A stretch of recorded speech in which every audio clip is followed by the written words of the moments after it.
আজকের লেকচারে আমি রসায়নের গুরুত্বপূর্ণ একটি টপিক নিয়ে আলোচনা করব, সেটি হচ্ছে তড়িৎ রসায়ন। তো তড়িৎ রসায়নের যে টপিকটি নিয়ে আলোচনা করব সেটি হচ্ছে তড়িৎ কোষের বিভব নির্ণয়। তো এর আগের ক্লাসেও আমরা তড়িৎ কোষের বিভব ইনট সেল, মানে বিভবকে বলা হয় ইনট সেল, সেটি আমরা নির্ণয় করেছি। বাট সেটি করেছি কি বর্ণনামূলক কোশ্চেন আসলে, যদি রিটেনে যদি বর্ণনামূলক কোশ্চেন আসে অ্যাডমিশন টেস্টে কিংবা এসএসসি পরীক্ষায়, তো ওইভাবে কি আমরা করব। আর যদি এমসিকিউ আকারে আসে সেক্ষেত্রে আমরা শর্ট টেকনিক ইউজ করব, কিংবা এটাও হতে পারে যে আপনি ম্যাথটি করলেন, ম্যাথটি করার আগেই, ঠিক আছে, টোটাল ম্যাথ করার আগেই দেখলেন যে ম্যাথের অ্যান্সার কত। যদি আপনার ভুল হয় ম্যাথ করার পরে, তাহলে বুঝতে পারবেন যে ভুল হয়েছে। তো যাই হোক, আমরা এখন সেই ইনট সেলের সেই কুইক টেকনিক বা শর্ট টেকনিকটি দেখব। তো এখন যে টেকনিকটি দেখব সেটা নোট করতে হবে অবশ্যই। সেটি হলো ই নট সেল ইকুয়াল টু বড় মান মাইনাস, আচ্ছা বড় মান মাইনাসটা আমি রেড কালার দিয়ে দিই, মানে বিয়োগ বড় মান মাইনাস ছোট মান। তাহলে আমরা কি বুঝলাম? ই নট সেলের আমরা অ্যানোড ক্যাথোডের যে কি এতদিন যেটা জানতাম সেটা না, এখন আমরা শর্ট টেকনিক দিয়ে ইউজ করব। ডিরেক্টলি লিখব বড় মান মাইনাস ছোট মান। এখন বড় মানটা কি? বড় মান হলো যেটা বড়, যেমন ধরি আমরা যে 3 ধরলাম, 3 ধরলাম, আর আছে 3 আর কত আছে 1 আছে, তাহলে বড় মান কোনটা? 3। তাহলে 1 ছোট মান, তাহলে 1 এখানে বসাবার সূত্রের এই যে মাইনাস, এই মাইনাস কিন্তু থাকতেই হবে। তো এখন আমরা ডিরেক্ট যদি আমি ম্যাথগুলি দেখি তাহলে বুঝতে পারবো। ধরি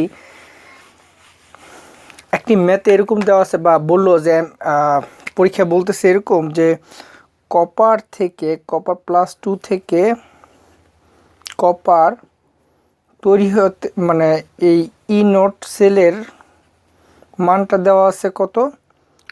+0.34, ঠিক আছে, ভোল্ট।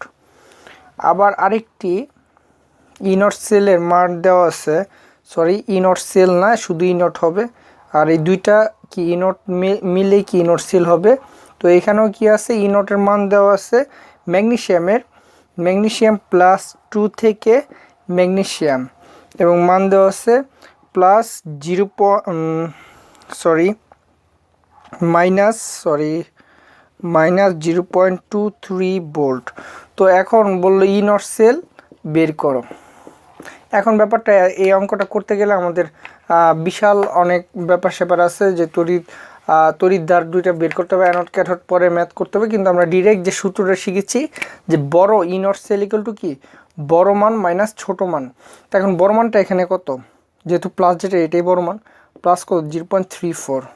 বড় মান মাইনাস সূত্রের মাইনাস, এটা কিন্তু মনে রাখতে হবে, এটাই ভুল করি আমরা।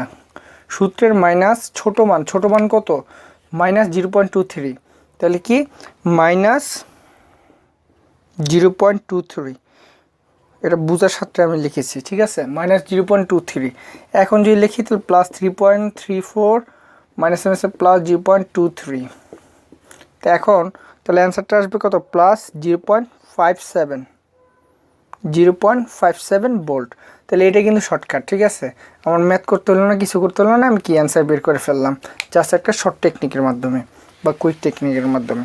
এবার আমরা আরেকটা আমরা আরেকটা ম্যাথের ক্ষেত্রে দেখি যে কীভাবে নির্ণয় করতে হয়। তো এখন আরেকটি ম্যাথ যদি দেখি, ই নটের মান দেওয়া আছে জিঙ্ক থেকে জিঙ্ক +2 +0.77 ভোল্ট। আরেকটি দেওয়া আছে E naught equal to iron থেকে আয়রন +2 এর মান দেওয়া আছে +0.44, দুইটা প্লাস মান দেওয়া আছে। তাহলে এখন আমার ই নট সেল বের করতে বলছে পরীক্ষায়, বা তড়িৎ বিভব যেটাই বলুক, বিভব বের করতে বলছে। তাহলে আমি কি জানি?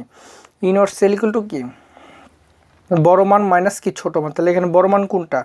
এটা বড় মান, আর কি এটা ছোট মান। তাহলে বড় মান 0.77, ঠিক আছে, বড় মান মাইনাস, তাহলে এই যে এখানে মাইনাস বসলে এখানে তো প্লাস, তাহলে প্লাসে মাইনাসে মাইনাস, ঠিক আছে, -0.44 ভোল্ট। তাহলে ইকুয়াল টু কত আসলো?